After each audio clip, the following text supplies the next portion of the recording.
২-৩ মাস ধরে দ্বিপাক্ষিক অর্থনৈতিক মন্দা যাচ্ছে।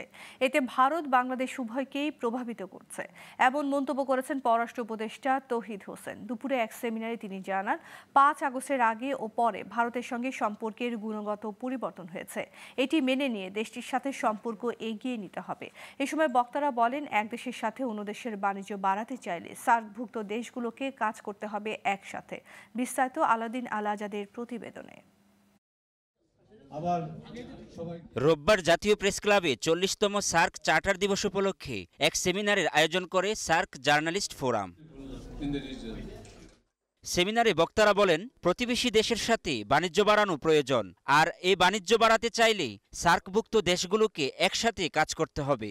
Some countries need to address both economic and non-economic factors like the economic ones, trade facilitation and infrastructure development.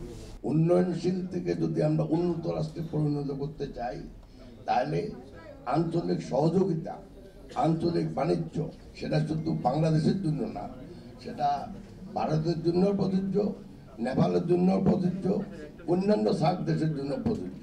সেমিনারে পররাষ্ট্র উপদেষ্টা তৌহিদ হোসেন জানান, চলমান অচলাবস্থার কারণে ভারতের অর্থনীতিও ক্ষতিগ্রস্ত হচ্ছে। দ্রুত এ অবস্থা কাটিয়ে ওঠার আশা করে তিনি বলেন, আগামীকাল সোমবার ভারতের পররাষ্ট্র সচিব ঢাকায় আসবেন। পররাষ্ট্র সচিবের সঙ্গে বৈঠকে ফলপ্রসূ আলোচনা হবে বলেও আশা করেন তিনি। গত ২-৩ মাস যাবত যে ব্যবসায় মন্দা যাচ্ছে দ্বিপাক্ষিক, সেটা কি শুধু বাংলাদেশকে এফেক্ট করছে?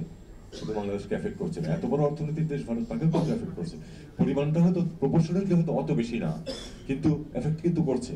আপনি কলকাতার অর্থনীতি, পশ্চিমবঙ্গের অর্থনীতি যথেষ্ট ক্ষতিগ্রস্ত হচ্ছে এটার কারণে। ভারতের সঙ্গে সম্পর্কের গুণগত পরিবর্তন হয়েছে উল্লেখ করে পররাষ্ট্র উপদেষ্টা বলেন, ৫ আগস্টের আগে ও পরে দৃশ্যমান পরিবর্তন হয়েছে।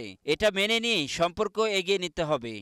আমাদের একইভাবে প্রথমে স্বীকার করতে হবে যে ৫ আগস্টের আগে এবং পরে ভারতের সাথে সম্পর্কে নিশ্চয়ই একটা গুণগত পরিবর্তন হয়েছে। এটা মেনে নিয়ে আমাদেরকে চেষ্টা করতে হবে সম্পর্ককে এগিয়ে নিতে। এটা আমি সেই সূত্রেই কিন্তু আমি প্রপোজ করেছিলাম প্রথমে যে আমাদের যে মেকানিজম আছে ফরেন অ্যাফেয়ার্স কনসালটেশন, আমরা এটা শুরু করি এবং এটা আমরা শুরু করছি। সার্কের কার্যক্রম নিয়ে প্রধান উপদেষ্টা ডক্টর মোহাম্মদ ইউনূসের দৃষ্টিভঙ্গি ইতিবাচক জানিয়ে তৌহিদ হোসেন বলেন, সঠিক পদক্ষেপ নিলে এই অঞ্চলের দরিদ্রতা কাটিয়ে ওঠা সম্ভব। যদি সঠিক পদক্ষেপ। আলাউদ্দিন আল আজাদ, গ্লোবাল টেলিভিশন, ঢাকা।